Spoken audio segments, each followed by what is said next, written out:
Uncertainty seems to be more and more the norm. Sometimes that leads an organization into survival mode. If that's where you are right now, this episode is the roadmap for what to do next. This is Coaching for Leaders, episode 722.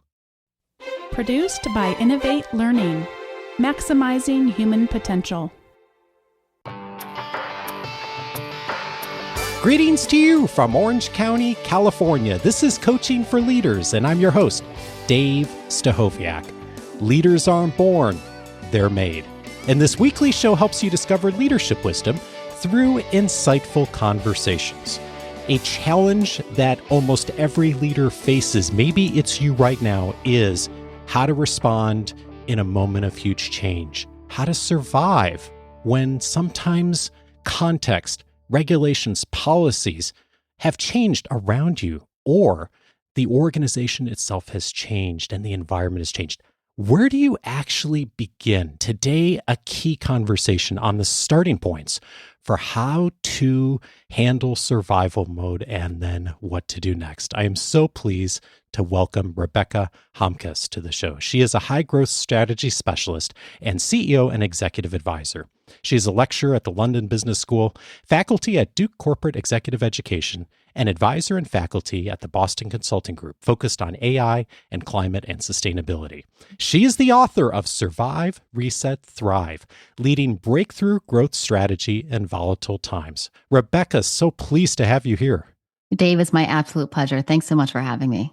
Volatile times indeed. So much happening in the world, politically, news-wise, organizations, policy.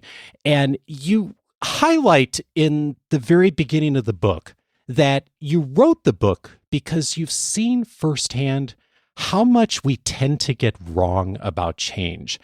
What is it that leaders tend to get wrong? Thanks for asking, Dave. Is one of the first things I noticed when we think about uncertainty or change is when we speak about uncertainty, we almost always frame it in a way that it's going to be bad. And I want you to watch for this for me. When leaders speak to each other about uncertainty, we're almost always asking, hey, how are you handling uncertainty? How are you going to manage uncertainty? How are we getting through uncertainty? We put this word before it that frames our brains is going to be bad. And when you start with that frame, it actually really impairs your decision-making and how you think about setting your organization up. So if we go back to the definition of uncertainty, which is quite simply a series of future events which may or may not occur, and whether or not those events are good or bad depends on what we're trying to do and how we're set up. And if you start with that frame, you have now opened up a whole other set of opportunities that you might be thinking about when it comes to your organization. So the reframe is absolutely critical. You do make this point so critically in the book and in your work that uncertainty doesn't always have to have bad consequences. And you write, one of the biggest traps preventing companies from thriving is seeing survive and thrive as opposites. They oscillate wildly between the two, overspending and lacking discipline in uptimes, and overcutting and slowing too dramatically in downtimes. When everyone is growing, it is easy to forget that survive mode is just part of the loop. We do forget this, don't we? We do. We are so trained from early days that things are binary. There's a upturn or there's a downturn. There's a recession or it's frothy. Things are going well or things that aren't going well. And to this binary framing, we give ourselves linear checklists to get through, to get from one aspect of the spectrum to the other. And that completely loses the sight of everything in growth is a loop, not a line. And it sounds theoretical, but very practically, that means you're always on this loop journey and all these different pieces connect to each other. And you will never stay in one place for very long. And that's actually okay, right? Because you're constantly going on this growth journey and this growth loop. So stopping to see the opposites is critical. But what's even more critical is that the market might swing, but your business model doesn't have to. Part of Survive, Reset, Thrive is always setting your organization up to survive and thrive, regardless of the market situation you might find yourself in. So a big part of this is mindset, and also part of this is a bit of the, dare I say, creativity that comes out of times of survive and change and context changing. Like, part of that is just the reality of utilizing a situation, bad as it may be, to actually move us forward, right? Absolutely. Look, and a couple things happen, and I'm seeing this very much so recently as I'm going through so many different strategies. Is one, we speak a lot about a growth mindset, and growth mindset is absolutely critical. And any aspect of a market shock hits your organization, and that growth mindset is gone, and you go into operational planning mode and protection mode. So, what is growth mindset if it's not setting yourself and the organization up to see opportunities regardless of the environment? And the other notion is this word change. And what I really has hit me recently, Dave, is that there's a big difference between a performance culture and a growth culture. Is that we pride ourselves on performance culture, but how that often translates in the organization is checklists and operational metrics and sticking to plan. But as the world around us will continue to change at even increasing degrees, which is a firm belief of mine that it will, we want to build in this growth culture, right? This growth mindset, which says change is good. When the situation changes, we might need to change what we're doing and sometimes reset more completely what we're doing, even if our operational metrics are tracking.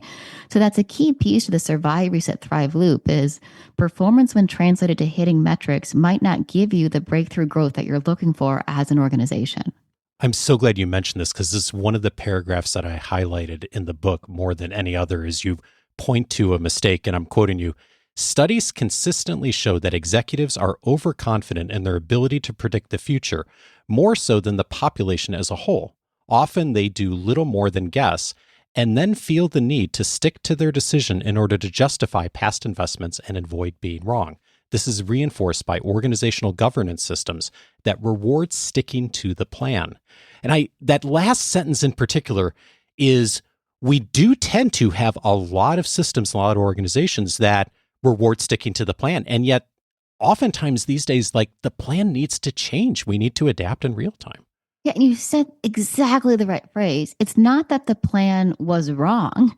It might have been the appropriate plan based on the information we had, but the situation has changed. We now need to adapt. And you need to look no more than the very first line that tends to begin most board meetings or strategy review meetings. If you just think about the first line, we tend to open with the question, are we on track to plan? Which gives a couple of pretty critical assumptions, right? That assumes there was only one track. We got it right the first time, and the situation hasn't changed. I can't think of any company in any industry where I would take any one of those three, let alone all three assumptions. So we need to be starting these review meetings with the question, has the situation changed? And these little worded switches do quite a lot to shifting our brain. But yeah, if you look at the percentage of operational systems in place in organizations, again, in organizations that pride themselves on performance cultures, most of it's about, did you make a commitment and absolutely stick to it? And there's a need to stick to commitments, but there's a bigger need to embrace change when that's what the situation calls for. And especially at the highest level, CEO, the executive team, right? Especially at the highest level. Yeah. One of the other propositions you make in the book is that no one can predict the future. And this sort of like sounds funny in a way because, of course, duh, right? We all sort of know that. And yet it is interesting how many articles, practices, exercises I've seen over the years to help people to do a better job at predicting the future. And there's a yes and here. Yes, we can all get better at predicting and thinking about probabilities. And yet sometimes we tend to over-index on kind of going back to that quote, like we have this overconfidence in predicting the future and we don't really think about the realities of like, okay, we not only can be wrong, we often are. And that's okay, right? A huge yes and that's okay. Yes, when you see it, everyone has the same reaction, which is the right one. It's like, well, yeah. But, last week I was with a big insurance company and they're like, well, we get paid to predict the future, Rebecca. It's like, well, come on now, but we can't, right? But the bigger thing is not that we can or we cannot. It's where do you want to build capability? And I'm suggesting we want to build capability, not getting better at predictions, but the real sweet spot capability, Dave, is making great decisions, even though we can't make great predictions.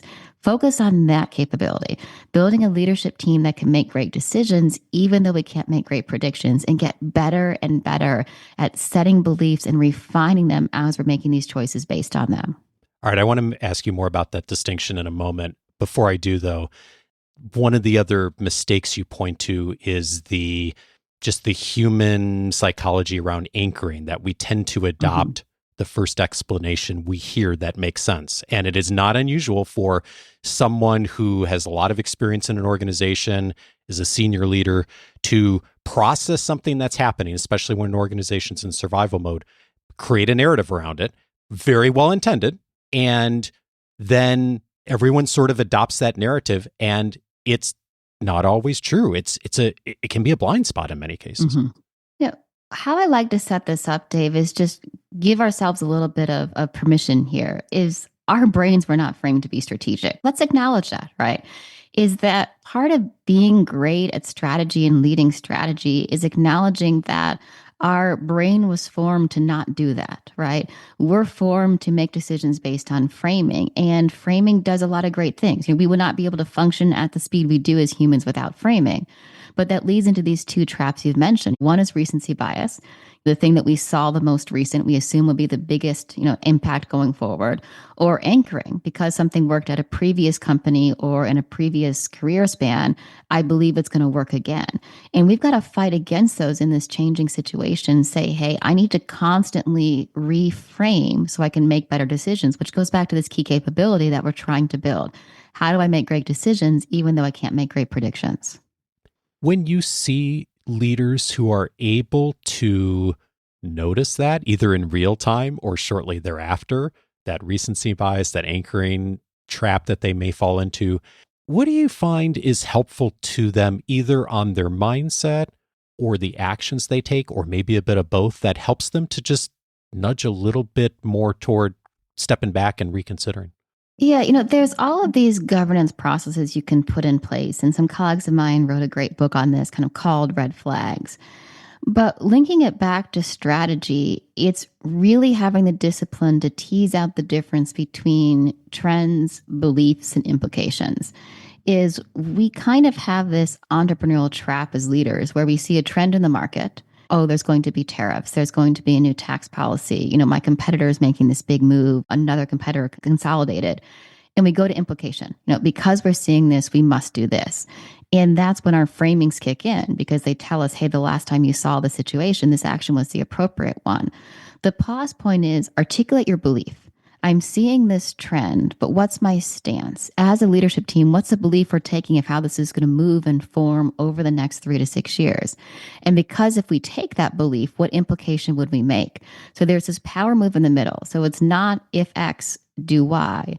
It's we are seeing X and we believe Y, which means Z for us. And then once you've got your belief, you can, one, figure out as a leadership team, are we aligned on a belief? You'd be surprised how often you're not. And then we can start watching and testing that belief, because we're going to get feedback on whether or not that belief pans out way before we get feedback on whether our market action does. So that's a pause point. Don't jump from I'm seeing something to an implication. I'm seeing X and we believe Y, which means Z for us. Well, and I think this comes back to a distinction you mentioned a moment ago that I mentioned I'd love to loop back on, of the distinction between making good decisions even when we cannot make good predictions. Could you play out that distinction a bit? And what's the implications of thinking about that differently? So there's a couple different things here, which goes back to the premise that we can't predict the future, right? Though some futurists might disagree with me, but I just take the assumption that I can't. Is how can I build better decision-making capability, which goes into these pieces of constantly reframing, of teasing out the beliefs, and knowing that I've got to make decisions on beliefs sometimes, not always waiting for facts. As a team, there's a couple of very specific practical things you can do to boost decision-making capability. And that's where you should put your center of gravity. How can we better codify decision-making rights? And one thing, Dave, that's actually quite powerful is just sit down with your team and say, hey, what makes a great decision here? What makes a great decision? Because in a period of uncertainty, they don't always match. A great decision can lead to a bad result, and a bad decision can lead to a great result because the world changes around us. Yeah. So you can't judge the quality of a decision on the result that it gets. And one very powerful thing you can do is say, let's just align on what are the 4 or 5 variables that a great decision has to have with this team. And not only are we building capability, we're actually empowering people to move a lot faster, right? Because as long as I'm now making decisions within this framework or these variables, I am now empowered to make decisions at speed and scale, which is this ultimate competitive advantage in a world that's changing quite quickly. It's interesting how much of leadership, especially at the top levels, is about being able to make decisions, being able to make quick decisions in some cases. And yet, how often either individual leaders or leadership teams don't necessarily have a stated framework for what's the process we use to make decisions. And it's really kind of the outlier when I see an organization or a team that's really taken the time to think that through. And that's why there's so very few of these true high performance breakthrough growth organizations. If you take the premise we're facing a world of uncertainty, then the ultimate competitive advantage, Dave, is something I call aligned speed, right? Aligned speed. Because if you think about it, alignment without speed is just frankly too slow to matter, right? And speed without alignment is chaos. So we need them both, but alignment takes work. And most leaders don't prioritize the work that it takes to build alignment and build speed, yet do these things together. And making good, quick decisions aligned with strategy are what's going to give you this key power in the environment, which is this aligned speed. One of the other directives that you have for us is to stop planning and start preparing. Yes. And I think people will hear that and think, well, planning, like that's so important, so valuable. So many of us plan in organizations. Tell me about the difference between those and why, especially in a moment of survival, the emphasis more on preparation. Yeah, we're not throwing planning away. So let's start there, right? We are still have many parts of the organization where planning is critical. You're doing an ERP implementation, let's build a plan. If we're doing some other operational aspects, build a plan. But when we're trying to lead growth initiatives, especially in new markets or new situations, or we're in survival mode in a changing environment, then planning is not always the best course of action. And I'm actually going as far as to wonder and actually suggest we shouldn't call them strategic plans. There's something about the word strategic plan, and that word plan just frames my brain. Everything in this must get done. And I don't take that notion with a strategy. Strategy is these living, breathing documents. And so we need to make this shift from planning to preparing. And there's a couple big differences. One is we're making decisions based on beliefs, not always waiting for facts. Now, that's not making decisions based on data. We're not throwing data away. But in an evolving environment, historical data might not give me a good enough indicator of future trends. I'm optimizing or leading to directions, which means I might not have a very firm fixed destination.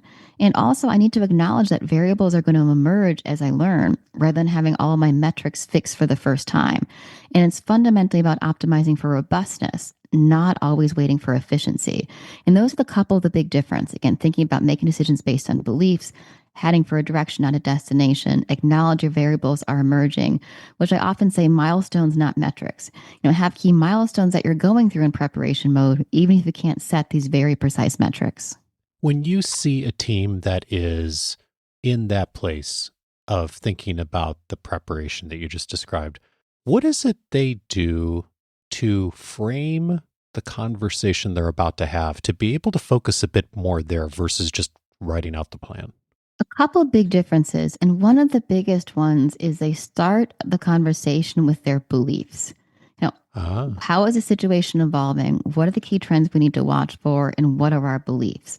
The temptation in any environment, whether you're in survive mode or any other mode, is when you get the team together, the first question is, well, what are our aspirations? Where do we want to be at the end of the year, at the end of 3 years? And that's not the first question. The first question is the beliefs. Those beliefs give you the foundation on which to make choices, about how to win and where to play, and critically then what to do. So starting with beliefs, not what we want to do or the goals we want to achieve. I see so many of these agendas, and that's question one. And I just think, well, I know you're not going to get that answer right, and you're going to lose a lot of the conversation.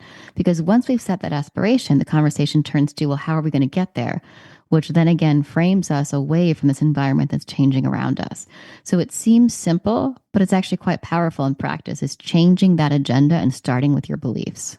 What does a belief sound like for someone who's never really heard that articulated well in a leadership meeting? When you hear an example of that, what does it sound like? So let's separate again. So a trend is something that I'm seeing. So I might be seeing supply chain shocks. I might be seeing consumers making a push more towards brand to live up to their sustainability standards. I might be seeing a trend on slowing inflation. Then my belief would be, do we believe as a team supply chain shocks will normalize and this is temporary? Do we believe that supply chain partners will get increasingly fragmented and difficult, and we need to fundamentally relook at how we approach supply chain? Do we believe geopolitical tensions could likely shut down some trading partners, and therefore we need to start vetting new suppliers more of the near homing, our near friends, rather than farther away?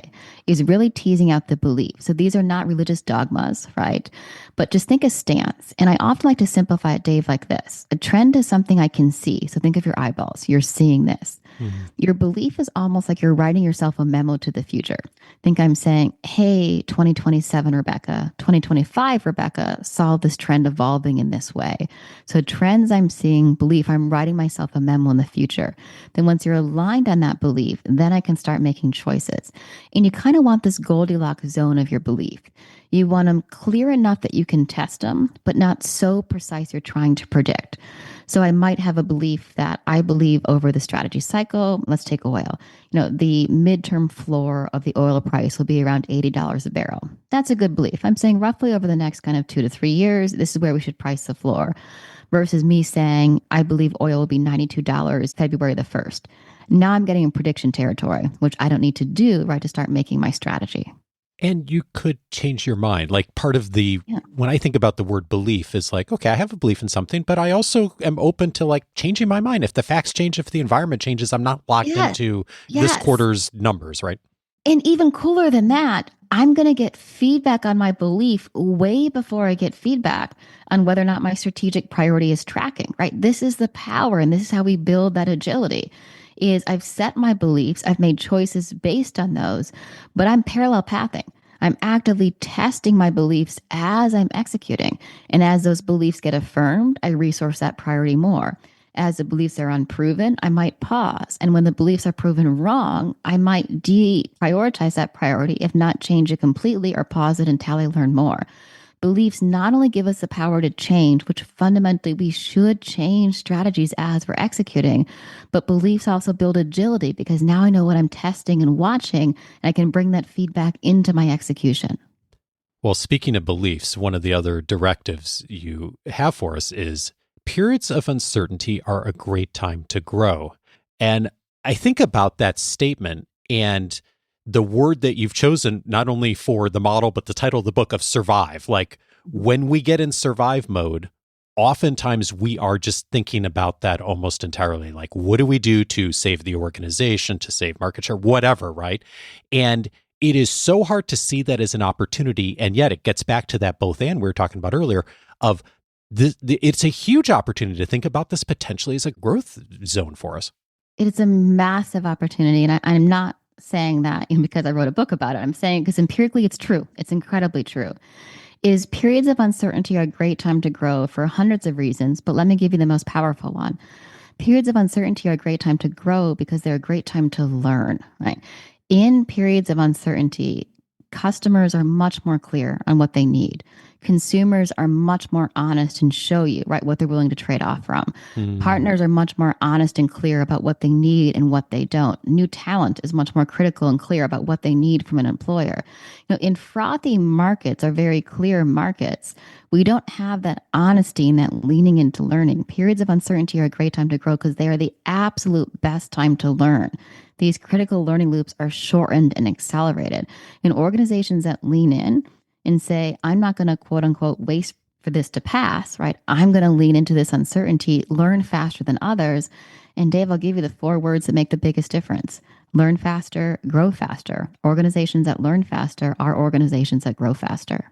I had never really thought about that distinction that when you're in that survival mode, like people have a tendency just to be more honest and upfront about all kinds of things. And how interesting, like as an opportunity, thinking of that, like back to that, how do you utilize this as a time to grow. You don't get that a lot of the time. And what an opportunity that is. To not only build your organization's learning capability, but to lean in and learn from the market. Absolutely. I think one of the things that's helpful a lot of times is think like, okay, I'm going to try to stop making as clear predictions, but what can I do to substitute that instead? And you have two really critical questions that are helpful instead of trying to make predictions. The two questions, what could break us and what could make us? What's so significant about those two? Yes. Well, one, again, we're going to go back from predicting the future. But if you have conversations with leaders about possible future scenarios, which again could be anything from changing regulation to changing administrations to tariff, supply chain, et cetera, they almost always go into what we need to protect, what we need to hold on to. This protectionist mindset is very real. And so I changed the question from what could happen, because I can't answer that, right? Because that's prediction territory, to what could make us or what could break us. And I call these kickers and killers. And the powerful thing is, and you can just even use something like tariffs as an example, what would really break us? What level of tariffs and where would actually break the business model? And one, you realize you have much fewer killers than you thought. But the kickers is a much more powerful part of this, Dave. And I'll tell you why. Because when I'm with a team and I say, okay, give me 10 killers based on these couple of trends, they can usually rattle off 10 or 15 within a few minutes. But then if we say, give me 10 or 15 kickers, like big outsize opportunities, it takes an hour, if not more. And it's just so startling to me time and time to say, wow, we really have not trained ourselves or worked to build our capability about identifying opportunities from uncertainty. We are so geared into the governance, risk management, protectionist mode. And it's so powerful. And one of the reasons it's powerful is that when you actually start brainstorming these kickers, half of them are just quick wins, things we could start doing right now. We've just never given ourselves a time to put some of these things on the table. So it's one of my favorite conversations. And I'll repeat, when things are changing, don't spend any more time saying what could happen. Just as a team say, what could make us and what could break us. But promise me you'll spend 3 times longer on the what could make us, because that's where it needs the time. And it gets right back to that statement. Periods of uncertainty are a great time to grow. The absolute best time to grow. Yeah. Yeah. It's really interesting, like thinking about this model that you've developed through your work and research. And as you talk about in the book, part of this was inspired by the pandemic, of course, the huge survival mode that everyone went into literally overnight, right? And thinking through and starting to frame like, okay, what did organizations do well through that? You've been working on this now for 4 or 5 years, the book coming together, the model. Speaking of beliefs, I'm curious, as you've worked with teams, helped organizations to not only survive, but thrive, what, if anything, have you changed your mind on? A couple of things. One, less of a change of mind and more realize the power is that middle word of the reset, right? Is that we tend to flip between the two. Don't just survive, thrive. If you want to thrive, you've got to survive.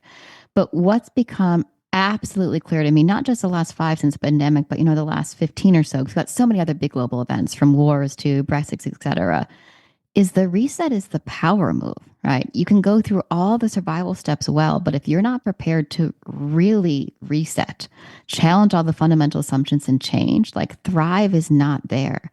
That's been a big one. And the second is growth is a capability. It doesn't just happen. I didn't used to know, it sounds, silly, used to think, but I just kind of assumed when I started, hey, if you go through these pieces, you do this right, like you'll get into this thrive mode. Wow, Dave, is growth a capability? And you've got to actively commit as a leadership team. I'm just not going to do what I need to do as an organization to build growth. I need to invest in building the capability of my leadership team that they can lead growth. And that's a pretty heavy lift too, that a lot of executives aren't either prepared to make or don't realize that they need to make. We have this notion, just give it to smart people and they'll get it done. That's not happening out there. So you've really got to invest in this capability. And that has become clearer and clearer to me over these past couple of years, almost kind of just like getting hit by that brick wall. It's like, wow, okay. Organizations who aren't willing to do this, they will not get in and let alone stay in this thrive mode. Rebecca Homkes is the author of Survive, Reset, Thrive, Leading Breakthrough Growth Strategy in Volatile Times. Rebecca, thank you so much for your work. No, thank you so much for having me. Love the conversation.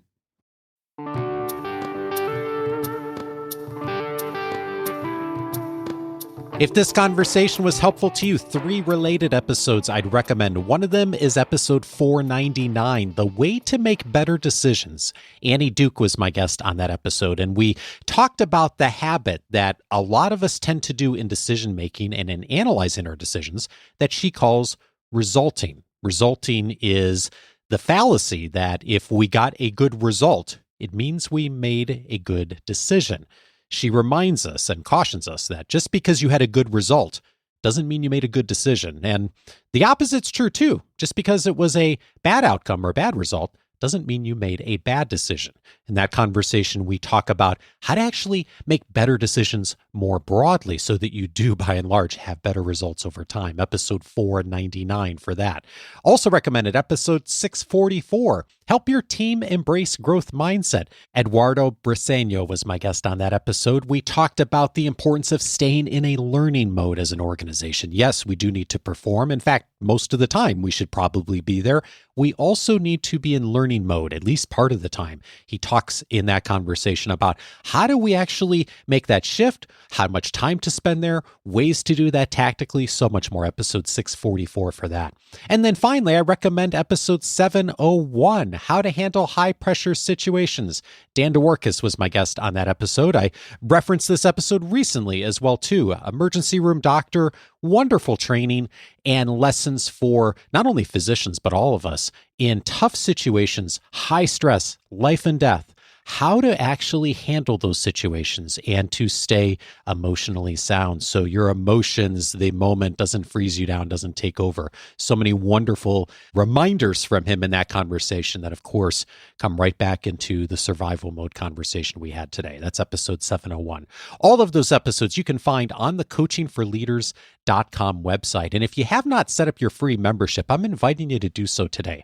Go over to coachingforleaders.com, set up your free membership. When you do, you're going to get access to a whole suite of resources inside the free membership, including the ability to search episodes by topic. And as one of our members reminded me recently, also my own personal library. If you already have your free membership set up and say you're looking for a resource on decision making, as we talked a bit about today, go ahead and log in at coachingforleaders.com. Go over to the sidebar. You'll see there's an icon that says Dave's Library. If you click on that, as I'm doing right now, and you'll come up to a page with a whole page full of hashtags organized by topic. I'm clicking on the one right now that says decision making to see what's in here in the library. And I have databased in here an article from Seth Godin, an episode from my friend Tom Henschel at the Look of Sound of Leadership podcast. There's a resource here from Patrick Lencioni, a little bit more from Annie Duke. There's an article from Harvard Business Review and New York Times in here, a few more HBR articles,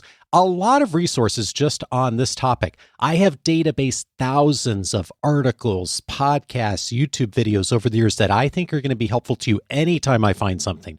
I put it in this database and it's all freely accessible for you. All you need to do is just set up your free membership at coachingforleaders.com. Click on Dave's Library. You're going to find a ton more that you're looking for right now. And one of the other things that comes up in conversations about survival mode is inevitably accountability, holding people accountable for results. You often hear that when organizations are in a time of struggle, that we need to have the results and have accountability. Yes, of course, accountability is an important principle that all of us as leaders need to bring into our work regularly. The key question, though, is the how and the timing. And in a recent journal entry, I talked about a time when accountability should come last, particularly when we're thinking about organizational change. I explored that in detail, not just the principle of accountability, but more importantly, when is accountability right and what is the time that it comes last? If you'd like to receive those journal entries from me every single week, it is part of Coaching for Leaders Plus. To find out more, go over to coachingforleaders.plus.